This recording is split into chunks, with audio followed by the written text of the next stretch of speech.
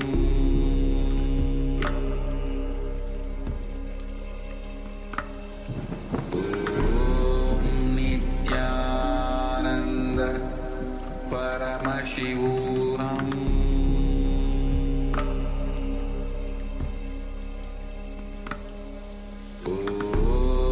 Nityananda Paramashivoham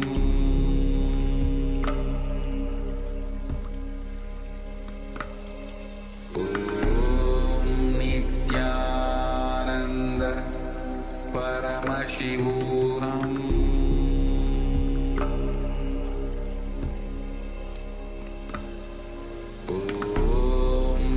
Nityananda Paramashivoham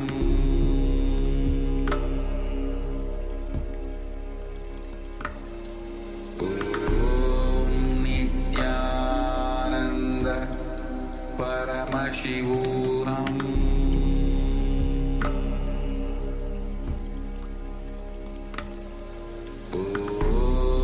Nityananda Paramashivoham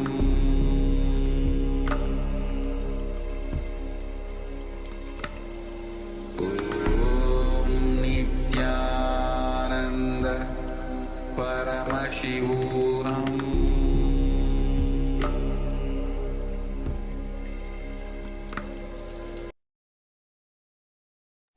Now, slowly, very slowly, please relax. You can open your eyes. Let's take a few moments now to verify our manifestation. All of you can now write down what you were able to see during this round. All the words, all the numbers that you were able to see during this round, you can share that in the chat now. Let's take a few moments to share what we were able to see.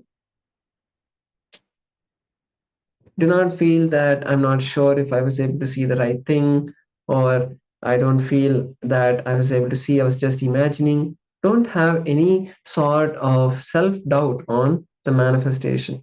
Whatever you have seen is the revelation of Paramashiva.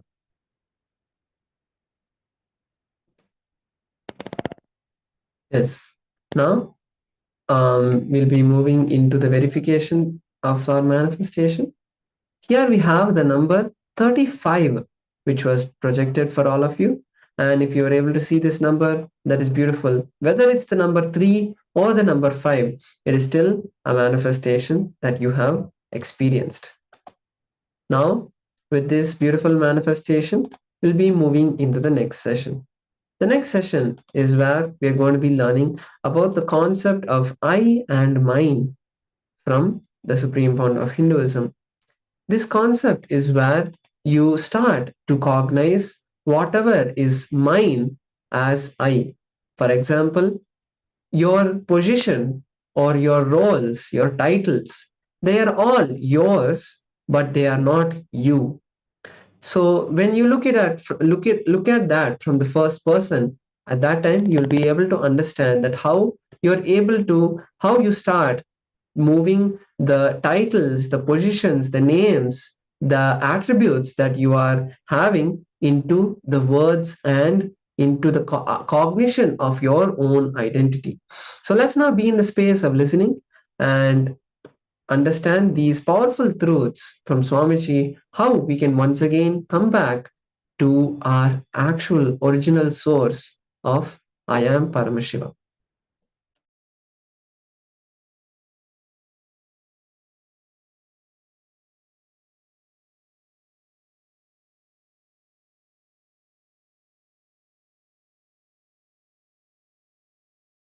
Please understand, you are all taught wrongly. Arrogance is ego. Showing off is ego. Ego is aggression. No. I want all of you to realize, please understand, showing off, aggression, activism is not or cannot be hold into the concept of ego.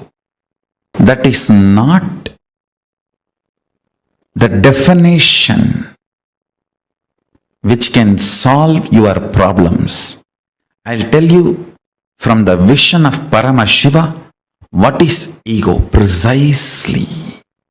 Ego is self-beating mechanism, the stick with which you constantly beat yourself, put you down through your self-doubt, self-hatred, self-denial. Constant SDHD bonding gum is what I call lust, and the frequency with which you use that is ego. Lust is a power which connects all your SDHD and keeps it alive. One thing you need to understand, you forget so many wonderful things, but why you don't forget your self-doubt, self-hatred, self-denial?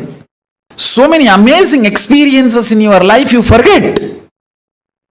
Amazing spiritual experiences are forgotten. Spiritual powerful cognitions are forgotten. Spiritual realizations are forgotten. But the SDHD is remembered so strongly. Second, please understand, the first shade of the lust is remembering SDHD. SDHD being kept alive and active. Second important thing, the identity I is not the source of mine, but mine is the source of I. This delusion, listen carefully. The truth is, I is not the source of mine, mine is the source of the I. This is the truth. The real I you have, it is from Paramashiva. The I you experience is from mine. But due to the delusion of the lust, you start feeling the mine is from I and constantly legitimize decisions of the mind as the decisions of the I. Please understand. Decisions of the mind, when you associate that as the decisions of I, you have fallen into delusion. For example, some small chemical imbalances in your body, hormonal imbalances in your system, if they decide something, it is decisions of mine, not decisions of I. But you pick those decisions and attribute them to you and start thinking it is decisions of I, then you execute it. That delusion, the decisions of mine getting attributed to decisions of I, decisions of mine becoming part of the decisions of I, decisions of mine due to the lust gets attached and made to feel, experience as decisions of I. I tell you, this is the worst shade of the lust. Worst shade of the lust is not the body's attachment or craving for another body or person. The worst shade of the lust is the actions and reactions of the mind being portrayed to you as the actions and reactions of the I due to the extreme attachment, lust between mine and I. Listen carefully. Shanti means able to see the gap between what is the instinct of the I and what is the instinct of the mind. That is Shanti. Able to see inside your inner space. The thoughts generated in you, are they from mine or are they from I? Always the I realizes and releases only powerful cognitions. Always mine realizes and raises only powerless cognitions. It's the eternal law of life. Ability to see the gap is Shanti. Inability to see the gap is Moga.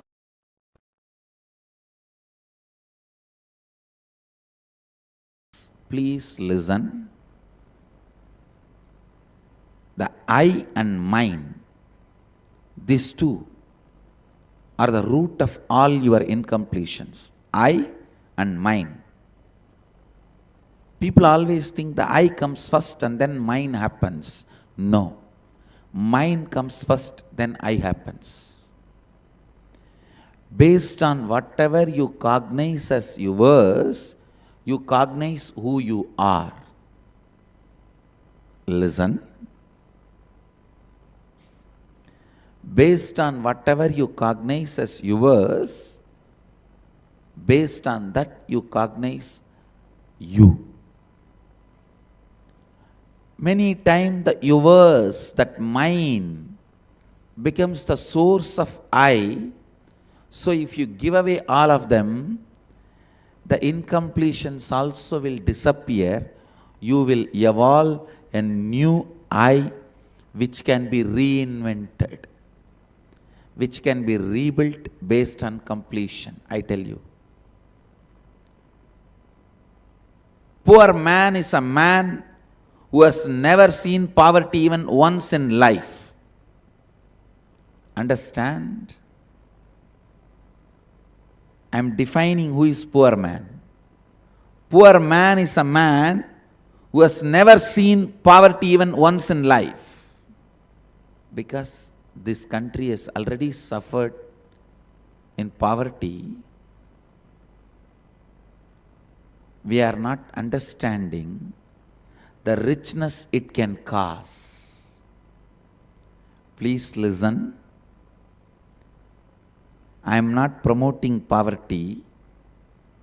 All I am trying to tell you is, even once, if you have not realized poverty, you will not have the free space in your being to reinvent yourself. That is why in the science of enlightenment, at one point you have to break, renounce everything,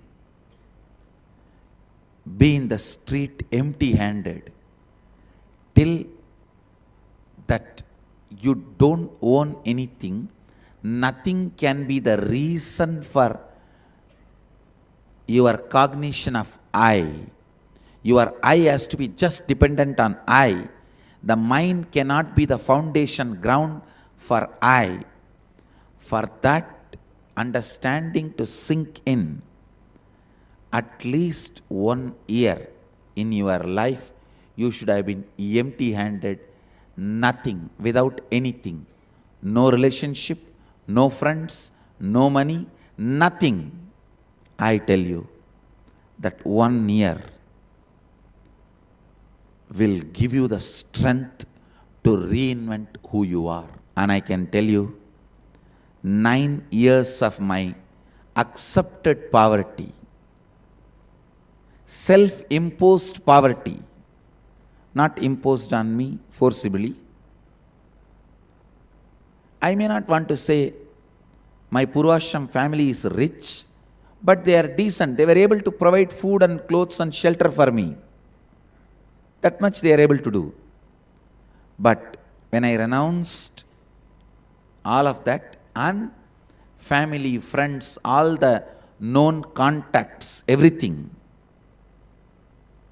that 9 years of self-imposed poverty gave me tremendous space to reinvent myself and rebuild the new I from the space of completion. I tell you, man who has never seen poverty in the life, at least for 1 year, is the poorest fellow. Is the poorest fellow, because just recently I was reading an article a research paper in Facebook. Just fasting can rekindle and awaken your whole immune system. I was shocked. I thought, how can fasting rekindle, reawaken, strengthen your immunity system? When I sat and consciously started scanning, when I started analyzing, I found the truth. If you allow the body, see, I have seen so many Jain monks fasting left, right, and the center.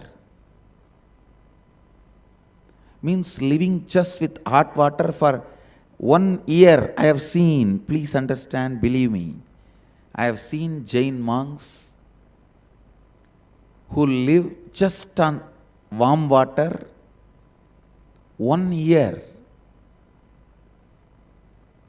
But I have not seen a single Jain sadhu dying unless they decide to give up the body. And Jain sadhus are the most healthiest, long-living sadhus in all monastic orders. Catholic,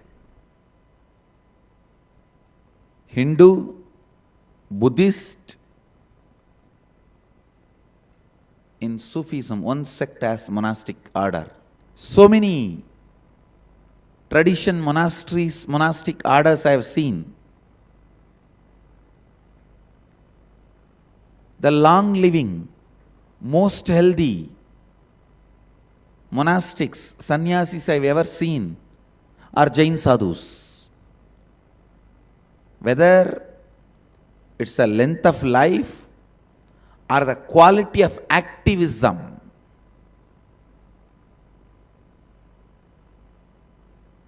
nothing can be compared to Jain sadhus. So please understand, the secret is fasting rejuvenates the immune system. There are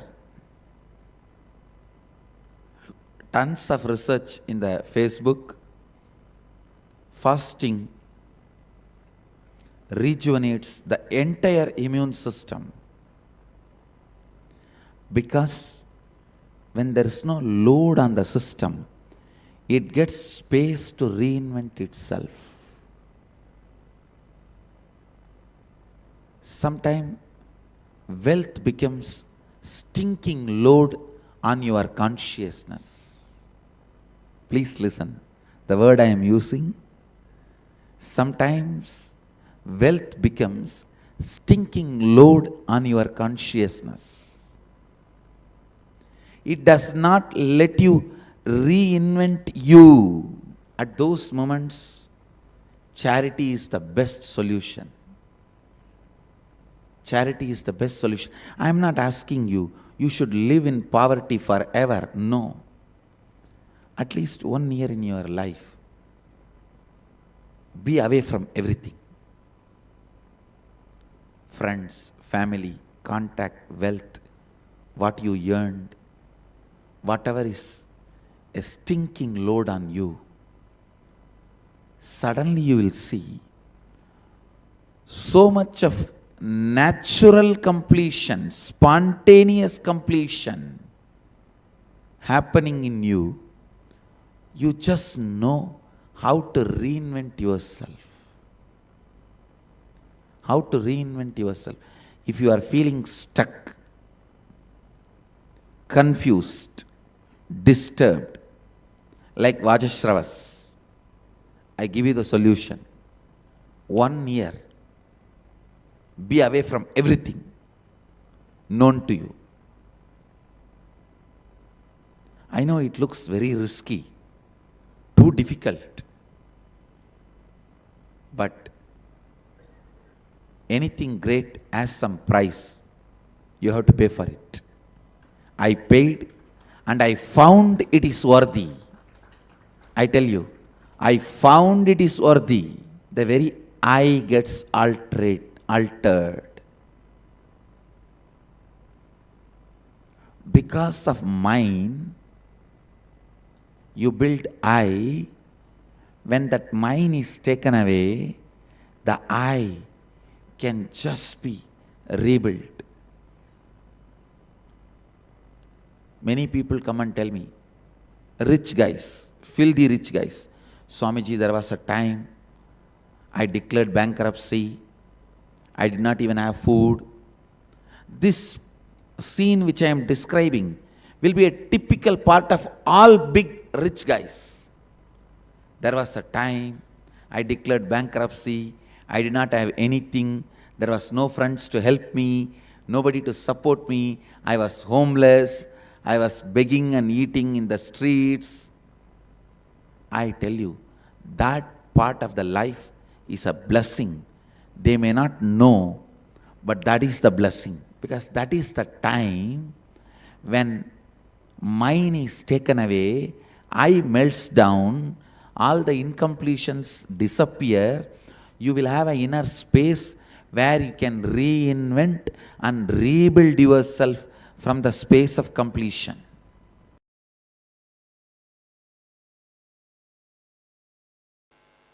Biggest delusion you need to handle in life is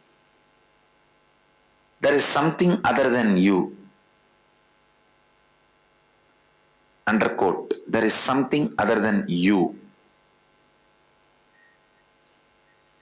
Everything exists is you.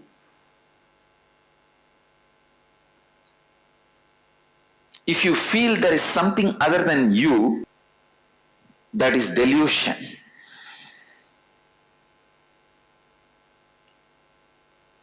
Handling that delusion is very important. For that you need to know what or whom you feel as other than you and why you feel that or them as other than you. Please understand, if a bamboo is thrown in the Ganga and that bamboo is floating, it looks like Ganga is become two now, right side, left side. But Ganga never became two. The bamboo makes Ganga look like two. It is always our enmity that makes your conscious Ganga to look you and other.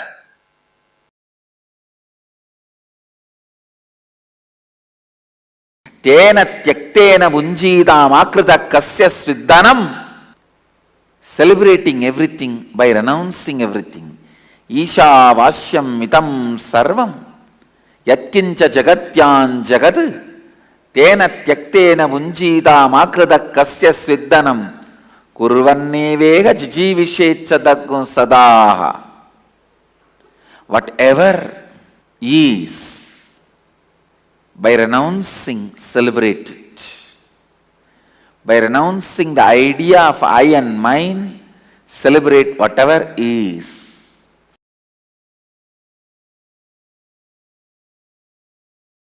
A sublime poet, Isha Vasyam Midagum Sarvam, Yatkincha Jagatyan Jagad, Tena Tyaktena Bunjita Makrida Kasya Sviddanam.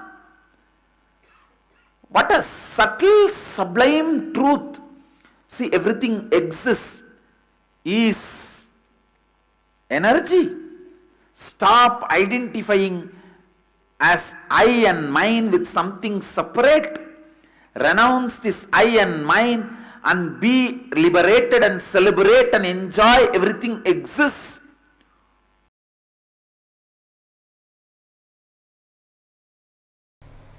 It's a human mind. Isavasya Upanishad gave all the conclusions. Ishavashyam idam sarvam yatkincha jagatyan jagad tena tyaktena bunjita makridam kasya sviddanam. All conclusions.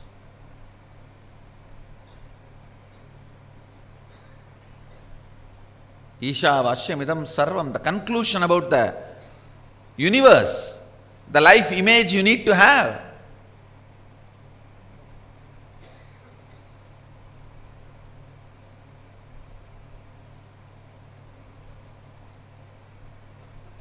Ishavashyam idam sarvam yatkincha jagatyan jagad tena tyaktena bunjita makrida kasya sviddanam. Means the second statement is the conclusion, the relationship you need to have with the universe. Everything is part of you, be part of it. Not having an individual I and mine, celebrate the whole. The whole Isavasya Upanishad, if you see, conclusions, that's all. Conclusions. If you just pick up the conclusions declared by Ishavasya Upanishad and start living, cognizing, you are done. Nothing more need to be done. You are a Jivan Mukta.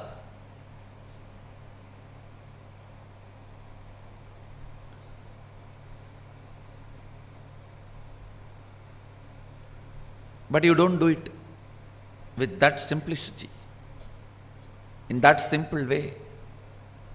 You ask for a method. How? How? Everything is God. How? Then comes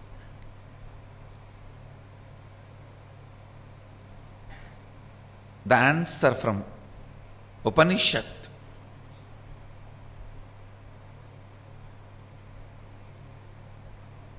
The Kenopanishad. Kenopanishad is a powerful thought current.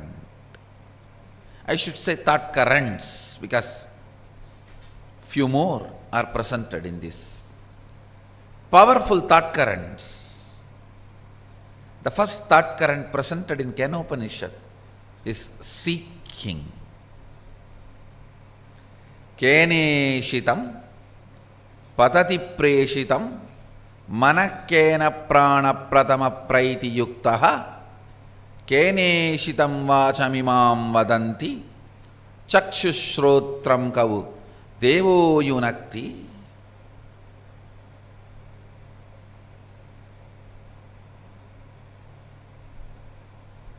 By whom, willed and caused, does the mind go towards its object? What a question.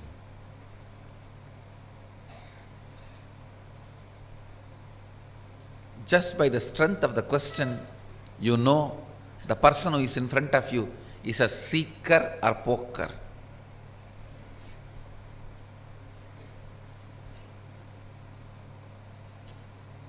Or just an empty cooker.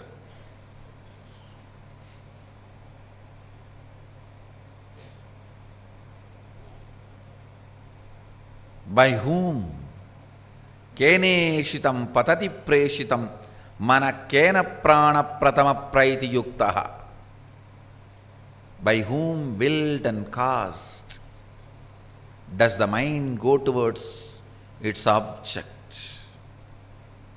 By whom, directed and united with which, does the first vital life energy, the chief cause, comes forth towards its activities? At whose will does the speech gets activated and speaks? Enlivened and directed by what luminous divine power? Indeed, do the eyes and ears engage in their functions? Understand?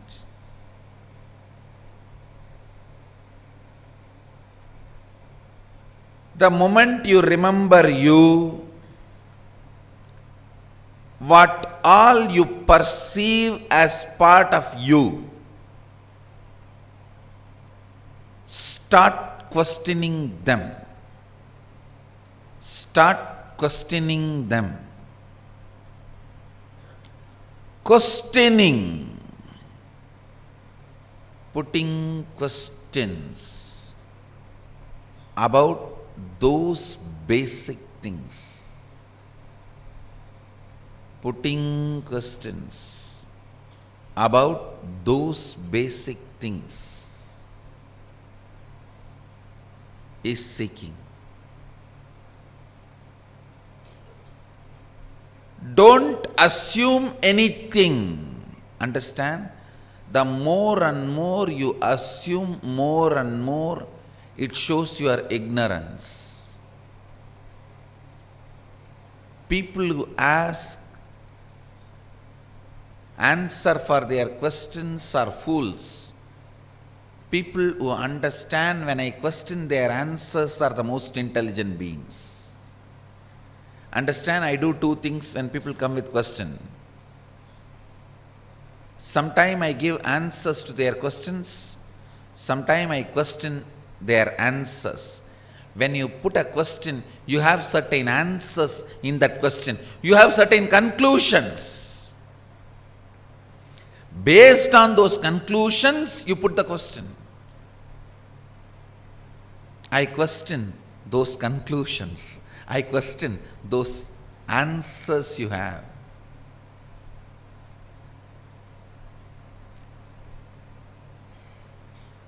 Understand? I am defining seeking. Seeking is having questions without any assumptions as foundation.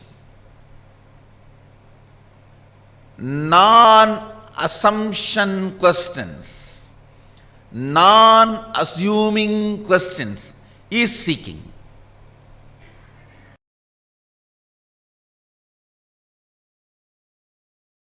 Please understand, all of us are completely connected in the space of oneness. I am not saying all of us are one. All of us are in the space of oneness. All of us are in the space of oneness. If you see goodness from outside, you are in the space of completion inside. If you see bad things outside, you need to complete inside. Go on. Go on.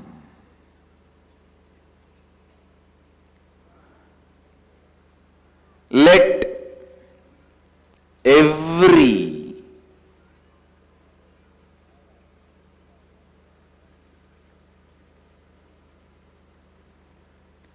decision you make,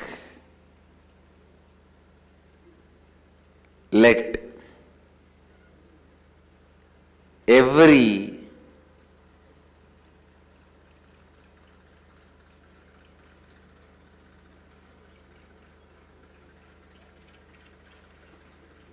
thought you entertain, every word you utter,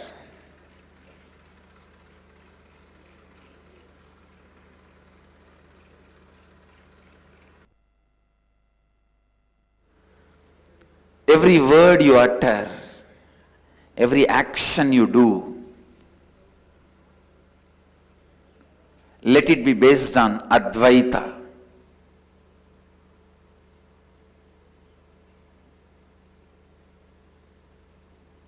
Let it be completely based on Advaita. Understand, living Advaita means your self-drive, your inspiration, your energy, your experience,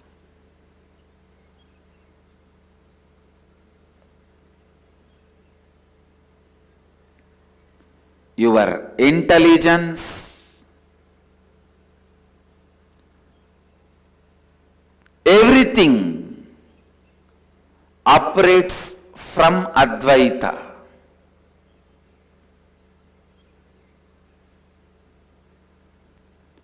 From that truth and fact, sacred secret of the oneness. Understand?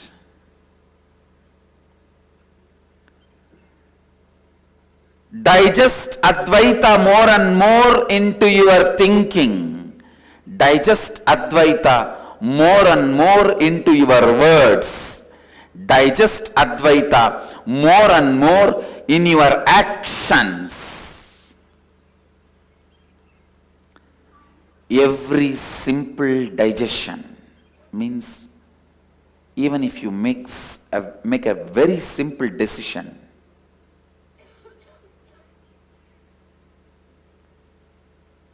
I will not use the word I and mine in my words, in my speak. When I speak in my speech, I'll use only the word we, us. Even this simple decision will go on be reminding you, if you take it from the context of oneness. If you take this simple decision from the context of oneness, even this simple decision will go on be reminding you the Advaita. It will go on be reminding you the Advaita.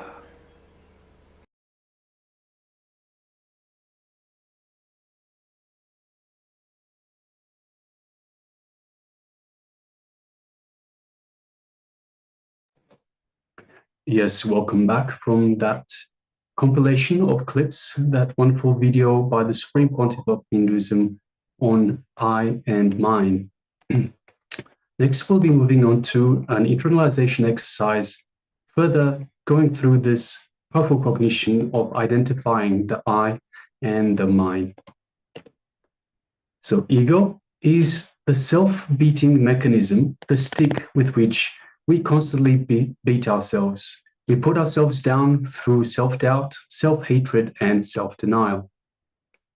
The I and the mine, these two are the root of all our incompletions. So people always think the I comes first and then the mine happens. So Swamiji says no. He's looked into this very closely. Mine always comes first, and then the I happens. So based on whatever you cognize as yours, you cognize who you are. So whether it is my body, my family, my title, my status, these are all boundaries that we set for ourselves. So a reflection exercise, let's have this exercise distinguishing the decisions of mine from the decisions of I, distinguishing one from the other. So let's identify a recent decision that you took. So reflect on the past week and list 3 to 5 recent decisions that you have made. Write them down. So grab a pen and paper and write them down. So they could simply be everyday choices, such as deciding to skip a workout. So if you're going to the gym, choosing to indulge in a dessert, opting to engage in an argument, whatever it may be. Reflect on this past week. Just 3 to 5 recent decisions that you have made. Write them down. Please go ahead with this first step. We'll be projecting the slide shortly.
Now let's move to the second step of this process.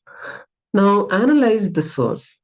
Spend a few minutes for each decision that you have listed.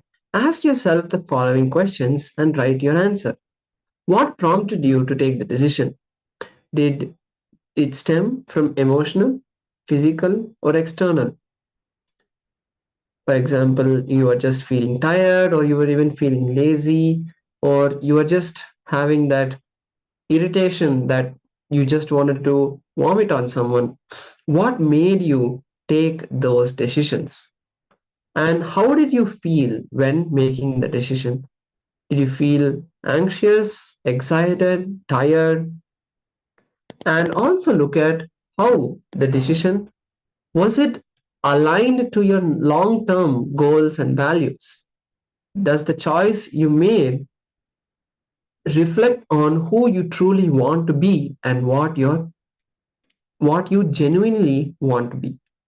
Let's take a few minutes now to ask ourselves these questions for each of the decisions that we have written down and write down the answers.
Let's now move on to step number 3, distinguishing mine versus I.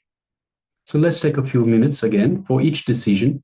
Let's differentiate between whether it was a decision from mine, so influenced by external factors, habits, or compulsive reactions, or whether it was a decision of I, reflective of your true self and your true values. So for each decision that you've taken, label each decision as either mine or I. So to give you an example, for a decision of skipping a workout, a gym workout, label mine due to emotional exhaustion from external pressures. So I skipped a workout because of external factors, emotional exhaustion from external pressures. Please go ahead now.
Now, let us reflect on the implications. Consider the implications of conflicting mind with I. Ask yourself, how do you attribute decisions of mind to I affect my life outcomes? What patterns do I notice that emerge when I don't take full ownership of my decisions? Write down any insights or realization.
And finally, let's diagnose where the mind got mistaken as the I. So for all the decisions of the mind, when you associate that the decisions of I, cognize that you have fallen into delusion. Contemplate on where you have associated the decisions of mind with the decisions of I. For example, Some small chemical imbalances in your body, hormonal imbalances in your system, if they decide something, it is decisions of mind, not decisions of I. But you pick those decisions and attribute them to you and start thinking it is decisions of I. Then you execute it. So have a look at all the decisions of mine where you associate it to decisions of I. And once again, contemplate on where you have associated these decisions of mine with the decisions of I. Please go ahead, take a few minutes.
Now, with this, let us now move into the next segment of today's session, which is the power manifestation.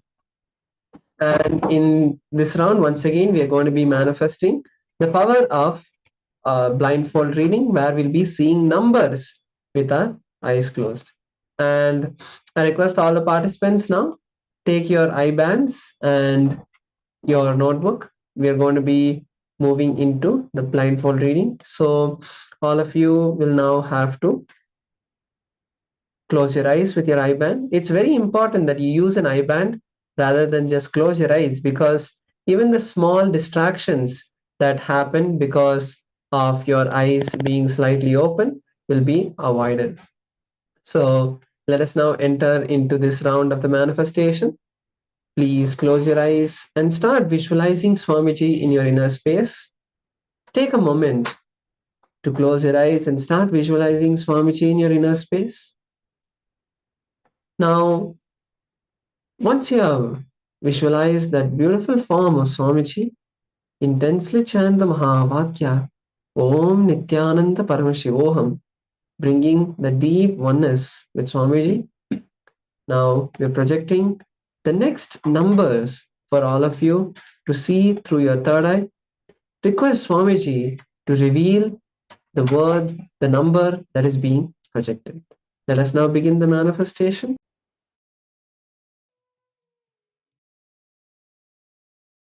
Paramashivoham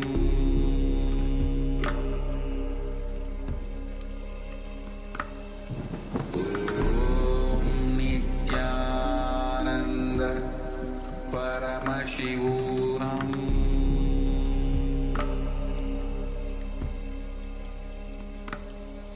Om Nityananda Paramashivoham Paramashivoham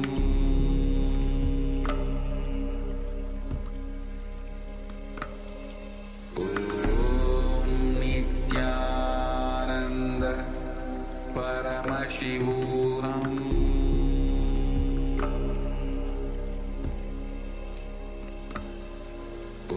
Om Nityananda Paramashivoham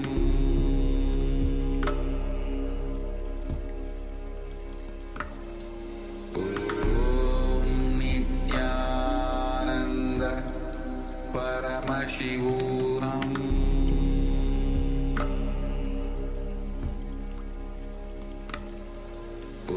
Om Nityananda Paramashivoham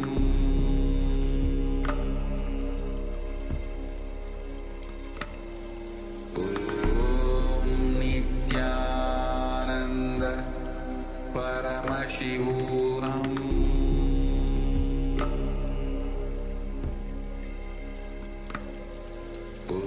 Om Nityananda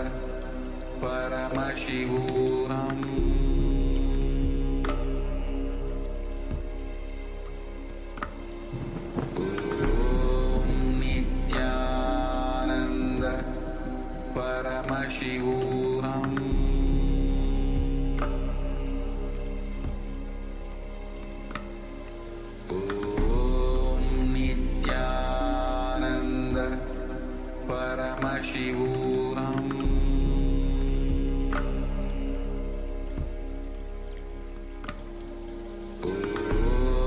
Nityananda Paramashivoham Paramashivoham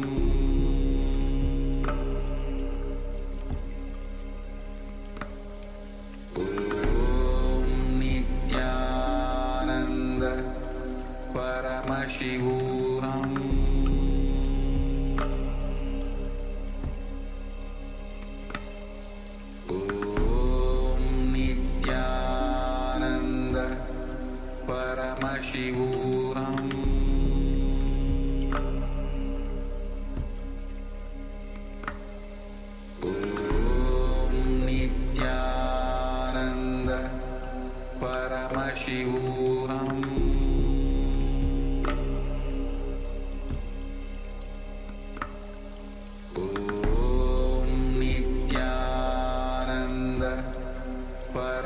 Paramashivoham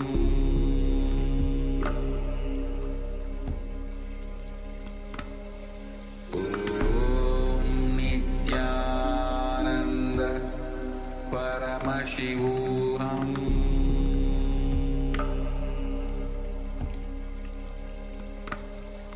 Om Nityananda Paramashivoham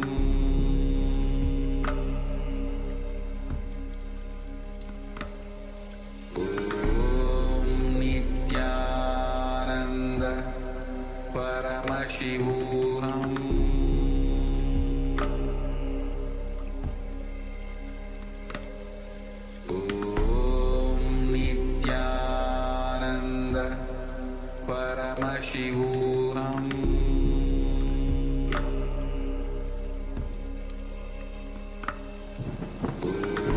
Om Nityananda Paramashivoham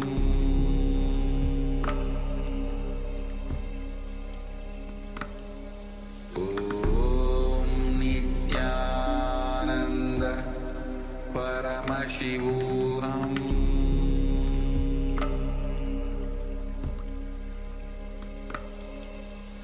Om Nityananda Paramashivoham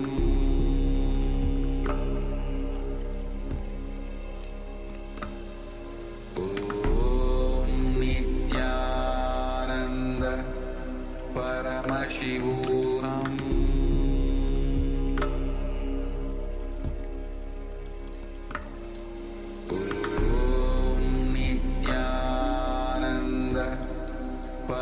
Paramashivoham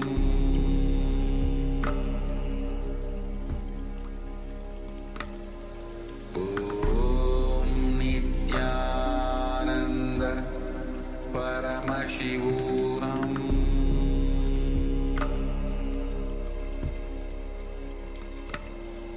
Om Nityananda Paramashivoham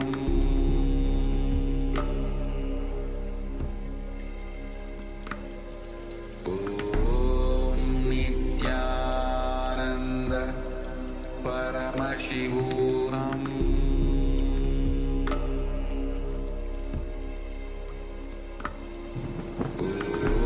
Om Nityananda Paramashivoham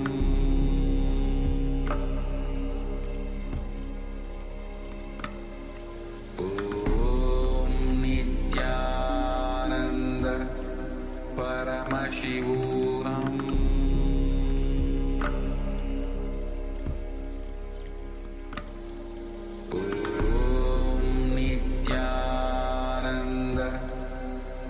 Paramashivoham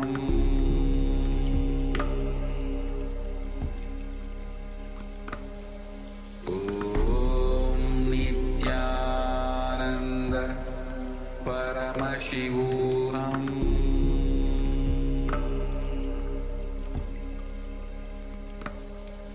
Om Nityananda Paramashivoham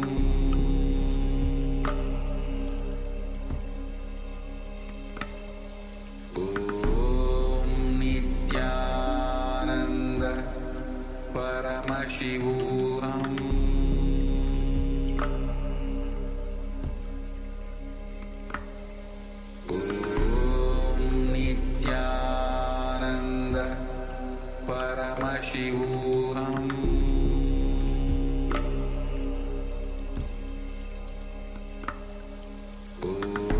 Om Nityananda Paramashivoham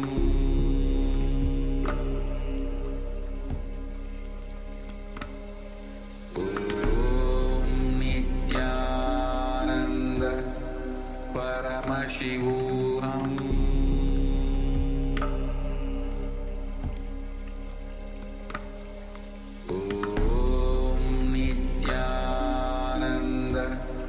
Paramashivoham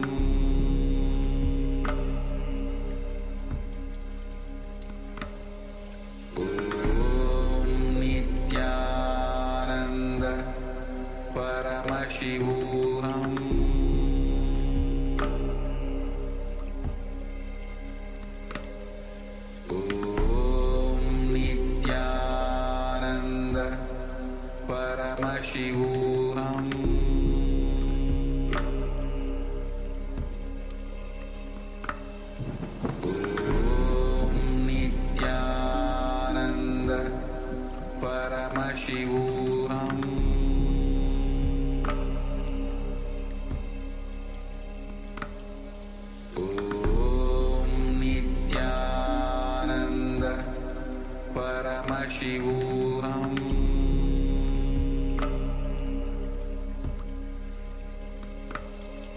Om Nityananda Paramashivoham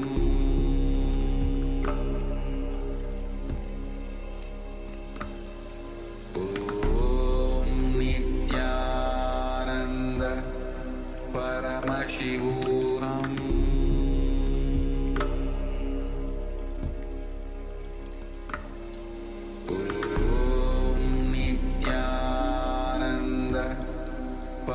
Paramashivoham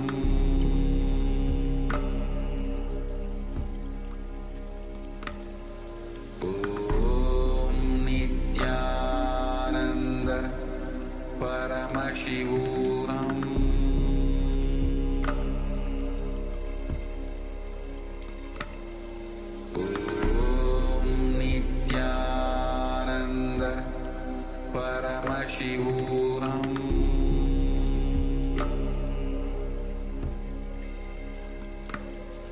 Om Nityananda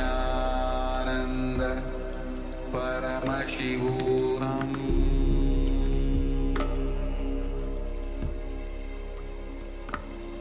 Om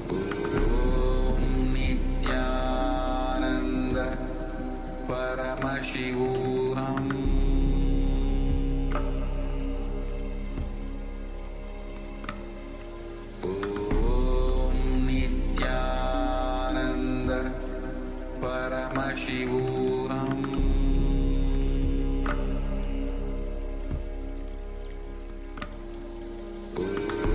Om Nityananda Paramashivoham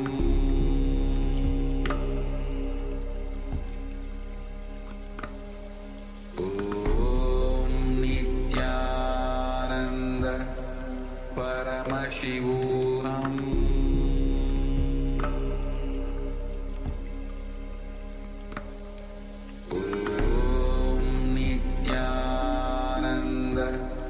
Paramashivoham Paramashivoham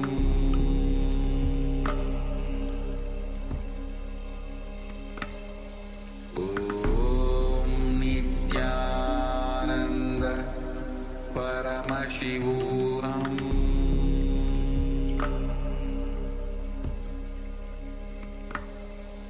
Om Nityananda Paramashivoham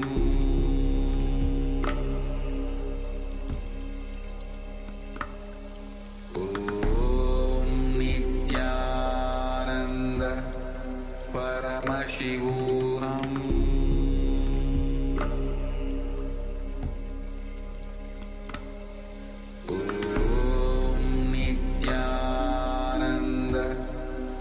Paramashivoham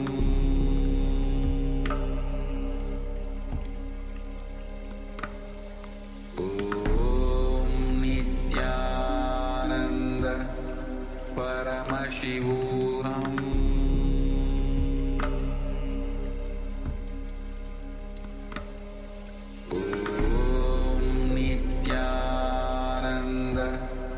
Paramashivoham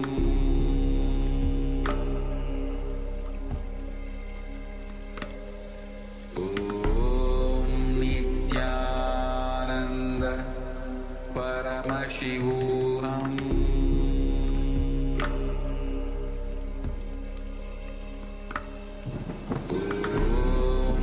Nityananda Paramashivoham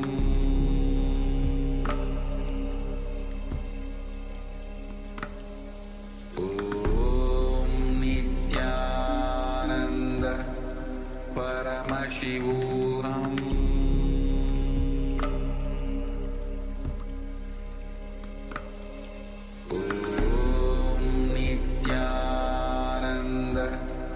Paramashivoham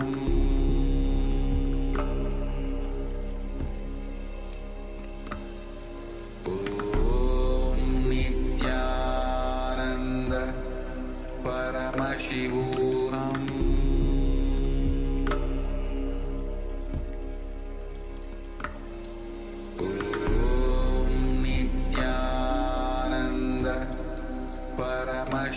Paramashivoham Om Nityananda Paramashivoham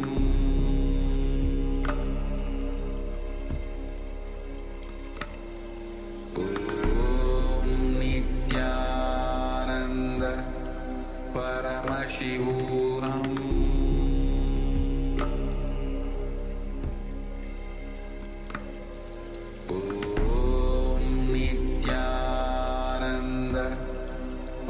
Paramashivoham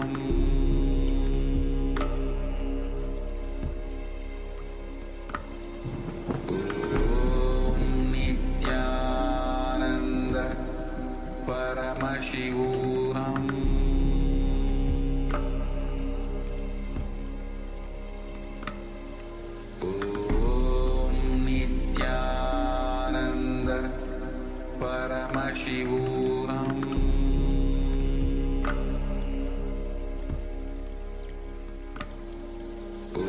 Om Nityananda Paramashivoham.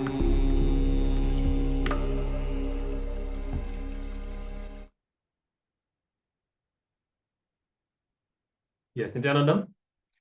Let us now conclude this power manifestation and verify if we have succeeded in seeing through the third eye. Please remove the eye band if you haven't already and check and share what you have seen, what you have revealed through the third eye.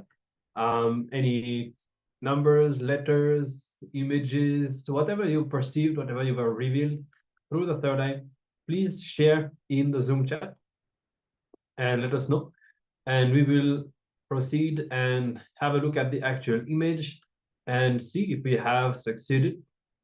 And remember, this power, manifesting this power of the third eye is all about surrender. It's all about the unknown, being comfortable with the unknown. At some point, even when we have a slight expectation that it will be a letter, a word, or a number, even if it happens to be right, let's say I tell you that is going to be a letter, and then you condition yourself to expect that is going to be a letter, then this is how we restrain ourselves to manifesting this power. That's why actually the best thing is not to have any clue about what is going to be shown. And this way you have to completely surrender. See, it's like at some point, the way all of us manifest is like you close your eyes and you expect that it's going to be something specific. And then you start seeing certain things and you acknowledge it, but you still wait until you see until you remove the eye band and do the confirmation in order to feel that yes, okay, the power is manifesting. But actually it should not be like that. The moment you see something, you should not even rely on the verification later on. You should not even have a thought that it's going to be a right or wrong, whatever it is. What you are seeing now is shown to you by Paramashiva. And this is the way in which you will start building confidence that I am a power manifester and I am seeing through the third eye at this very moment. So this is the context to hold. Of course, we'll remind you again in the next round so that we can make sure that you are able to see through the third eye and have a breakthrough, that you are able to experience this power today. So now we'll be having a look at the image and we'll be showing the image on the screen. You can see it's the number 49. So you can, if you saw any of these numbers, congratulations. Or even, let's say that you had a specific experience in your life that is connected to the number 49. It could be, I don't know, like a street number, the page of a book, something.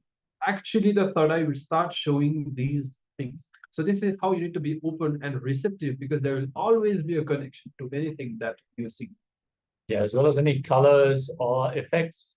It is a shimmering gold color, right? So you might have seen even golden jewelry or a reflection in glass, something like this. It is not always that we see exactly what we see with the two eyes, as Maharaj has shared. The third eye shows truth not only what we can perceive through the two eyes, but on a multidimensional level. Yes. So if you saw anything related to this image, this number, these colors, congratulations. And we'll be, of course, we'll be having a few more rounds. Today we are playing with this power of third eye until the end of the day. And we'll remind you of the context and make sure that you are able to experience it. And with this, we'll now be moving on to our next session. Yeah, we're going to be learning about the importance of Vatavarana, the ambience, to detox our bioenergy. Bioenergy is our unmanifest part, which we do not directly have control over, which is literally the binding point to the pure consciousness. So we are creating our body, our mind based on our actions, our desires, our activities, our habits, our decisions, so many things, but all these can be changed through a conscious intervention or a decision. Even if you just get informed intellectually that this habit that we're having is not good for us, we might simply have the power to change it. You can make a simple decision, but the bioenergy is something which is not really tangible for us because it's not part of our experience. So living around the Guru, having that powerful atmosphere where the Guru can clearly see all of our past lives and even our possibilities and powers that we had in all these past lives, or the possibilities for the future, and he can simply alter our trajectory. So if you want to work on the bioenergy, we have to have the right ambience to live in, to even raise ourselves to that level where this kind of transformation can happen. So without further ado, let us learn about this powerful science, which can really lead to a fundamental breakthrough, which is not generally possible to the common public. So listen in deeply and be ready to receive these powerful truths from Swamiji himself.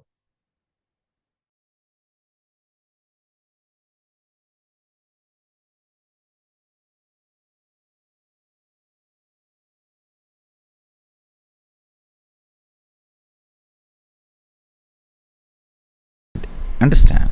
Handful of clay can never be separated from all the clay exists in the cosmos. Bones you are having can never be separated from the bone material of the cosmos.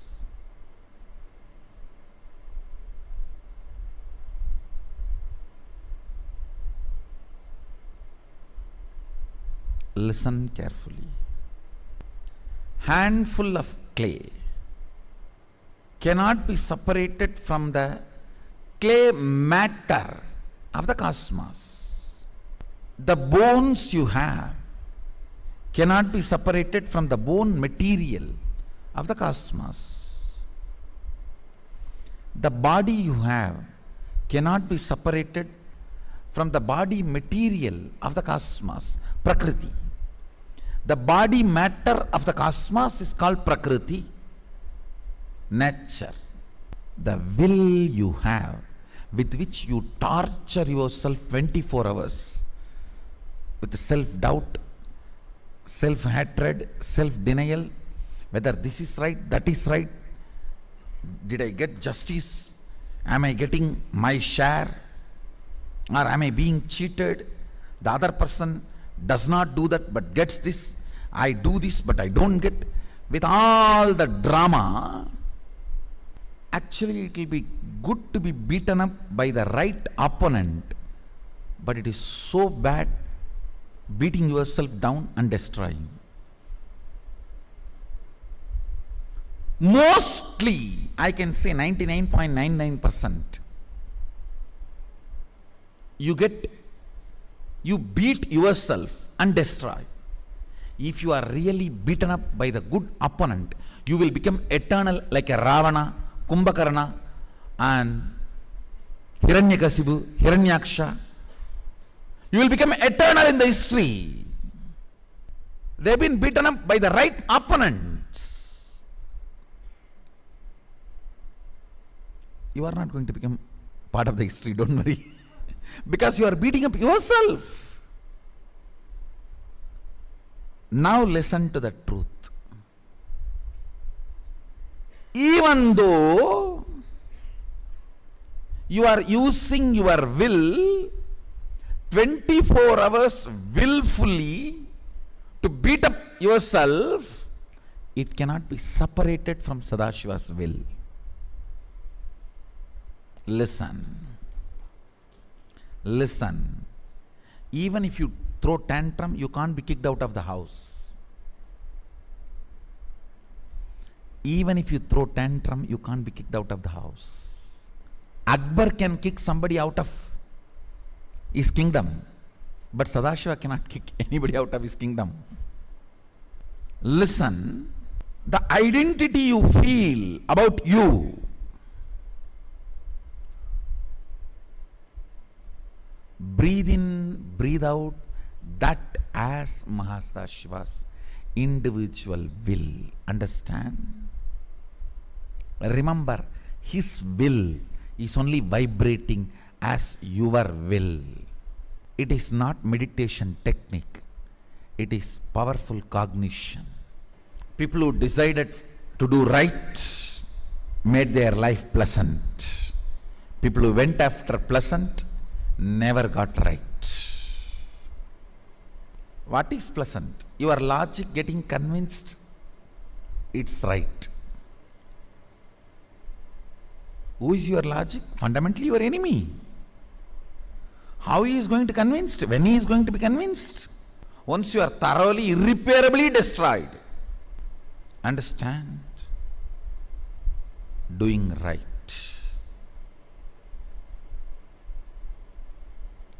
Doing right. It is all about right. Listen. Listen the logic with which you beat yourself. I'll give you a simple understanding. Slow down coming to conclusions.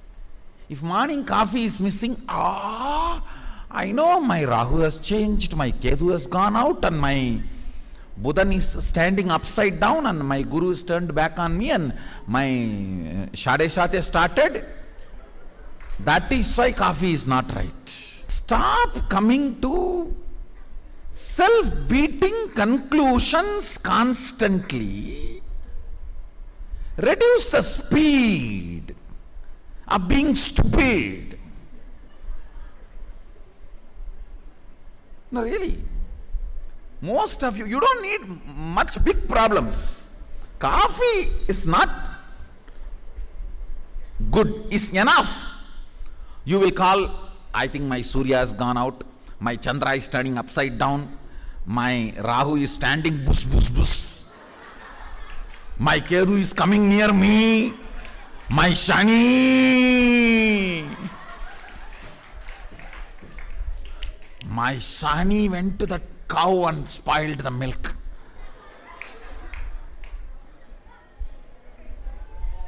My Shukra entered my wife's mind and stopped the sugar level.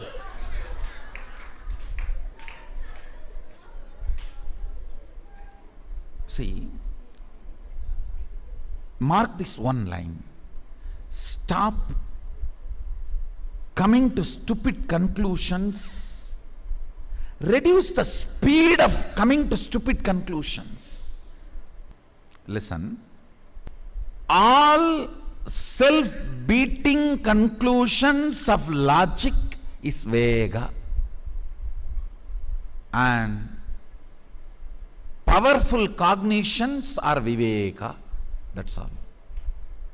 All self-destructive cognitions, self-destructive conclusions, beating yourself by yourself.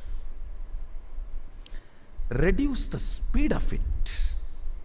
Reduce the speed of stupidity. You can reduce. It is not mandatory to be stupid on the planet Earth.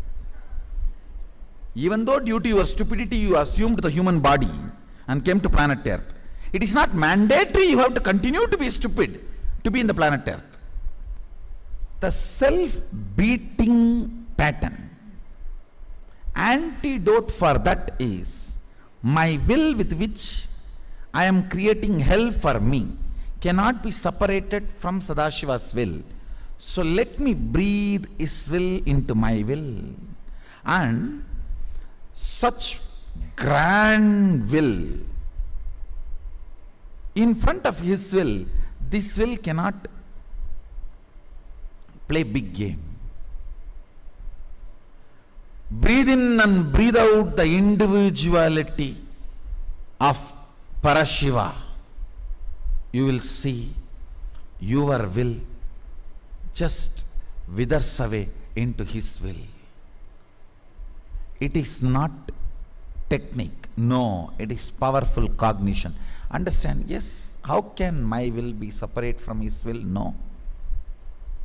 It cannot be. He is a Yagabhoga Swarupi. He is the only man alive in the cosmos. Everyone else is Prakriti, matter. He is the only Purusha. He is the only Swayam Prakasa. Nothing else can be Swayam Prakasa. Nothing else can be independently illumined. No. Then if something is alive in me, that is he. Remember, he is living through you.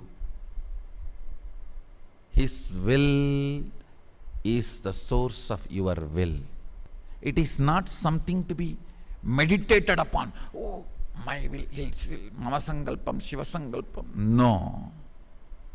It is ferociously to be manifested. Yes. Only his will is my will. Then I cannot beat myself with my will. No. If his will is my will, that will is just my staff, ruling staff, Sengol. I cannot use that as a Todapakate and beat myself. No. If you are using your will and putting yourself down and destroying yourself, self-sabotaging, then you are using your will only as your Todapakate. No. Todapakates are different.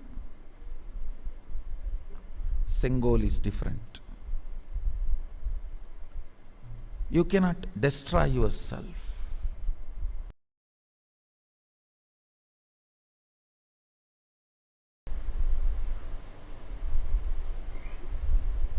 All your emotions,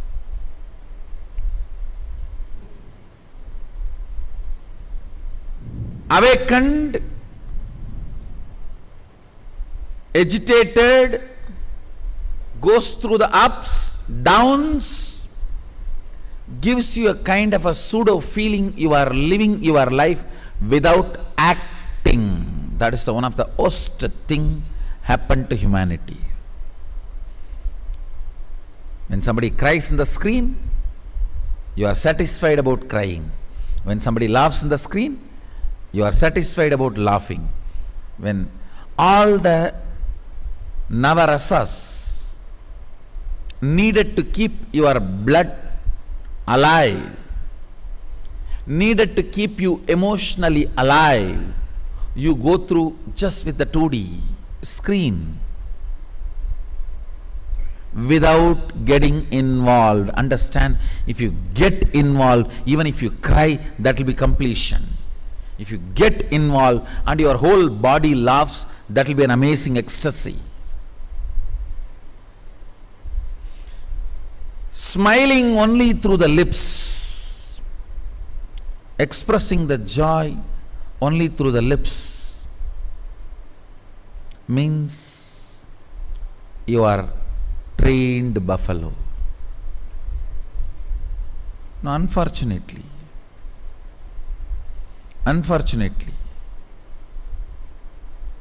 going through all the ups and downs,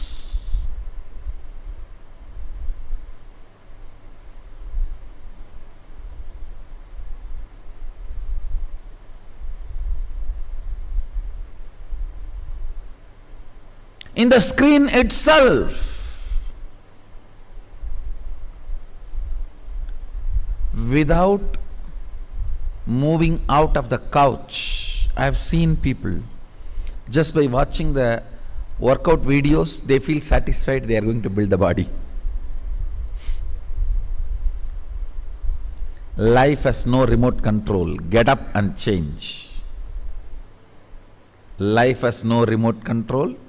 Get up and change. We finish living life by remote control itself, just through remote control.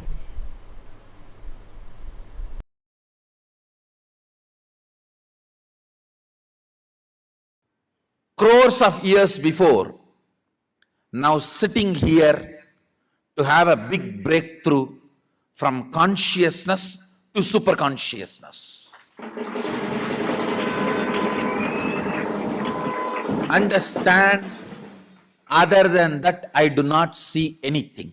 I do not see your age, your body, your mind, your background, who you are not, your qualification, nothing matters. Nothing is useful for me. And nothing is useful for the cosmos. It is all child play. The castles built in the beach by the kids in the sand while they are playing is no way useful for you to live. All the castles all of you can build together is no way useful for me. Listen intensely. All the time you spend from amoeba to fish, fish to monkey, monkey to man, and man to my presence. Let's have a conscious breakthrough, recognizing this as your purpose. The moment you recognize this as your purpose, conscious breakthrough starts. The superconscious breakthrough starts. Decide to recognize this as your purpose. Do not wait for your mind to be convinced. Listen. If you are waiting for your mind to be convinced and you want to start the journey, you are waiting for the waves to settle down to take bath in the ocean. If you are waiting for your mind to be convinced to have a conscious breakthrough, you are not going to achieve it. You just have to take a step and break from the mind. That is what is conscious breakthrough. Now, if you are waiting for your consciousness to be convinced, this is your purpose. Manifesting Sadashiva is your purpose. Your consciousness is never going to be convinced or giving you permission. You decide and understand this is my purpose and have a breakthrough. That breakthrough is what I call will persistence. That breakthrough is what I call will persistence. With will persistence, decide manifesting Sadashivatva. Manifesting Sadashiva is my life. Becoming Sadashiva is my purpose. Do not wait for your mind or consciousness to be convinced. If you are waiting for that, it is never going to happen. With your will persistence, decide to enter into Sadashivatva.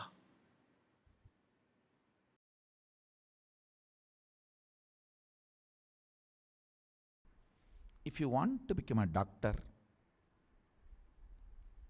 practicing doctor, you have to be in hospital, no other way. If you want to become a practicing lawyer, not that the lawyer who tries to get the jamin from ocean, if you want to, if you are really interested in practicing lawyer, you have to go to court every day. Where you sleep does not matter. During your waking hours, you have to be in court. If you want to be a doctor, where you sleep does not matter. But while you are awake, you have to be in hospital. Understand? Each purpose needs specific vatavarana, ambience. Ambience where R&D is mastered. Research and development is mastered. I am telling you, go to a.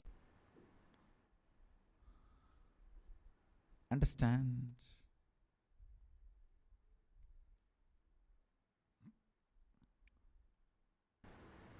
Vatavarana, ambience.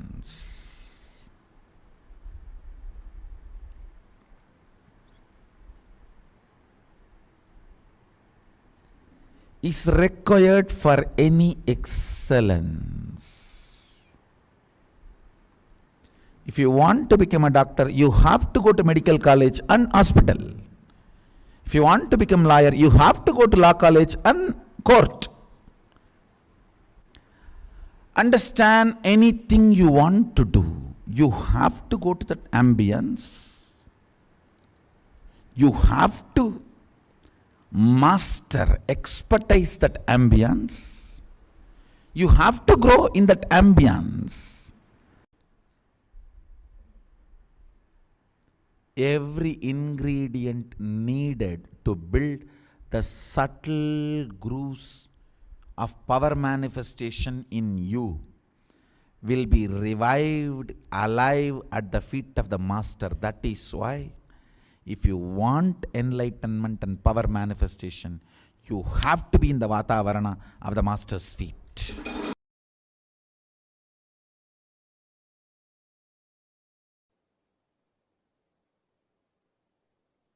Only one thing can detox you from all the parasites sitting in your bioenergy, living around the master. You need to see him constantly, how he behaves, how he lives, how his muscle memory is working, how his biomemory is working, how his bioenergy is working. Guru Seva is the only way the parasites in the bioenergy will be detoxed.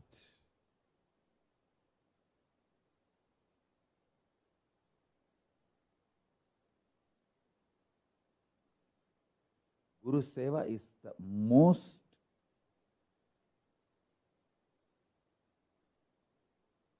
direct method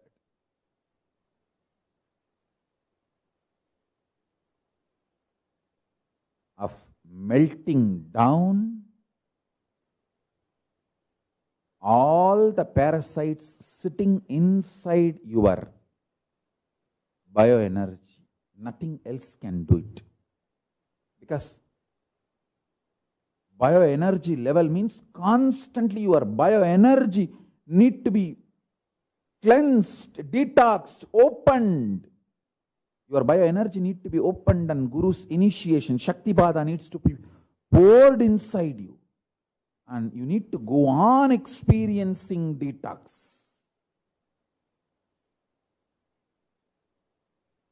You need to be detoxed continuously.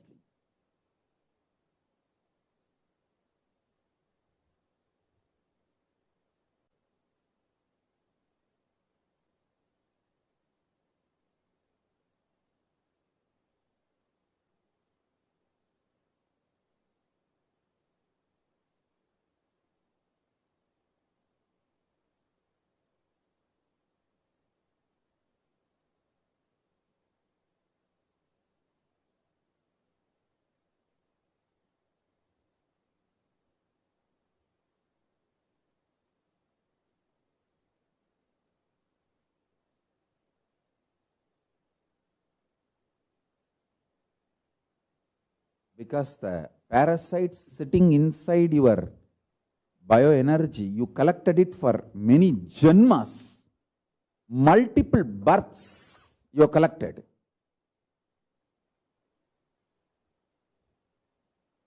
You won't get rid of it just like that in one day, 2 days.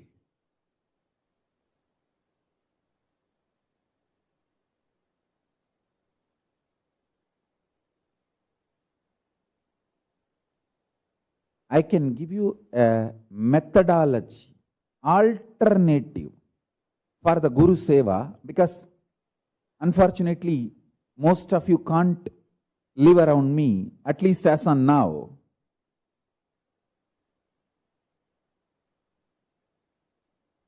Have the Atma Murti, live with it whole day. When you wake up Atma Murti. When you brush the teeth, brush him. After your bath, give him bath. Before you eat, give him food. Before you go to bed, put him to bed. Living with him can detox.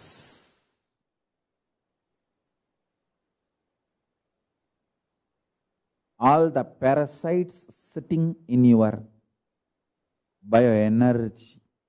You can get rid of all those parasites.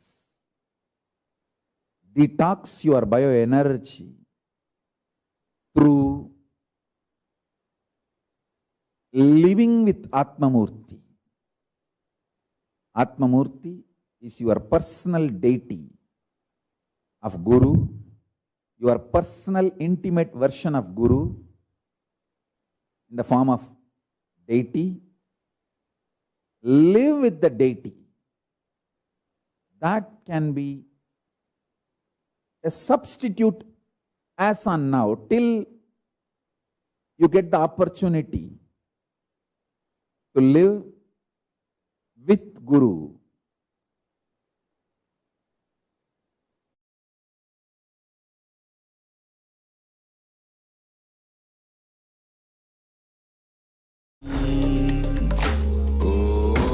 Om Nityananda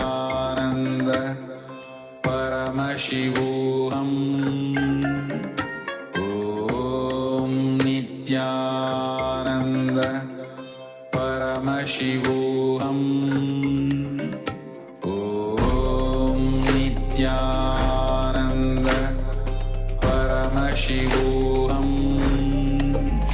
Om Nityananda Paramashivoham. Om Nityananda Paramashivoham. Om Nityananda Paramashivoham. Om Nityananda Paramashivoham. Om Nityananda Paramashivoham. Om Nityananda Paramashivoham. Om Nityananda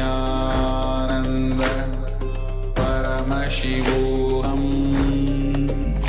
Om Nityananda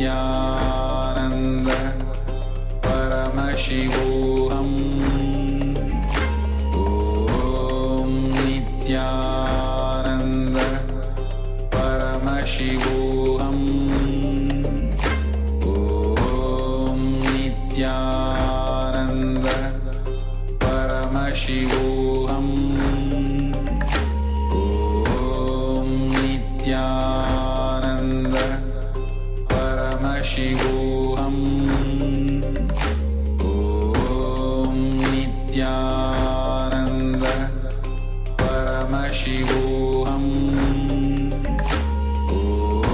Om Nityananda Paramashivoham. Om Nityananda Paramashivoham. Om Nityananda Paramashivoham. Om Nityananda Paramashivoham.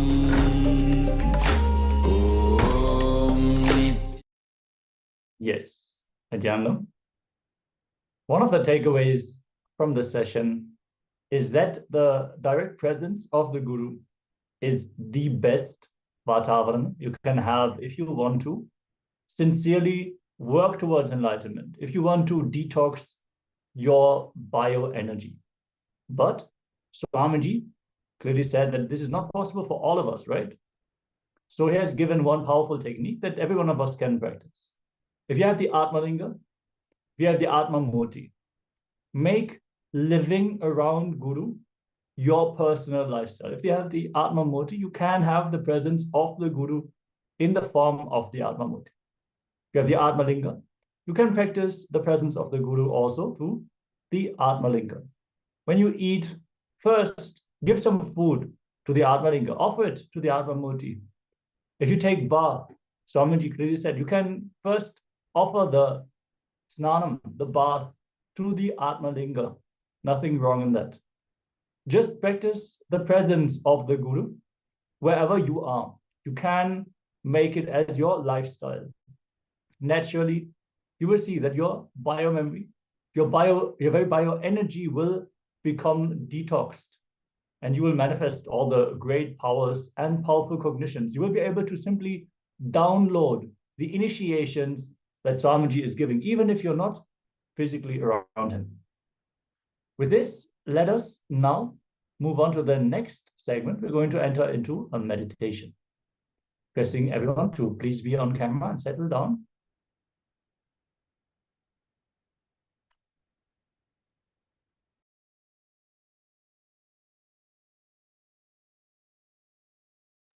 In this meditation, we're going to visualize the source. Yes. So requesting all of you to sit comfortably and relax, breathe deeply, and we'll be guiding you through a visualization that we will be applying in this meditation. Like a huge light which does not have any form or direction, it can see in all directions, all the 360 degree, all around, and it is not even in a globe shape. It is just undefinable, intense light. We're going to visualize this light in the area of the third eye. It does not have a form or direction, radiating in all 360 degrees in your third eye. And this light is as big as your visualization can visualize. And visualize that the whole spectrum of whatever you can visualize, it is filled with that fire, that intense light that radiates like trillions of suns, and at the same time having the coolness of trillions of moons. So it possesses the heat of trillions of suns concentrated together, while having the coolness and the joy of trillions of moons at the same time. Hold on to this visualization in your third eye. This light radiating in all directions, as burning as trillions of sun, and simultaneously as cool as trillions of moons.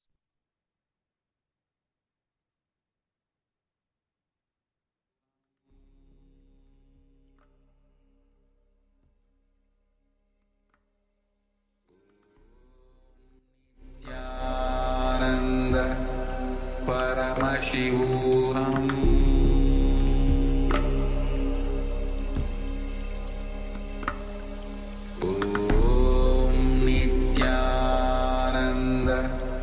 Paramashivoham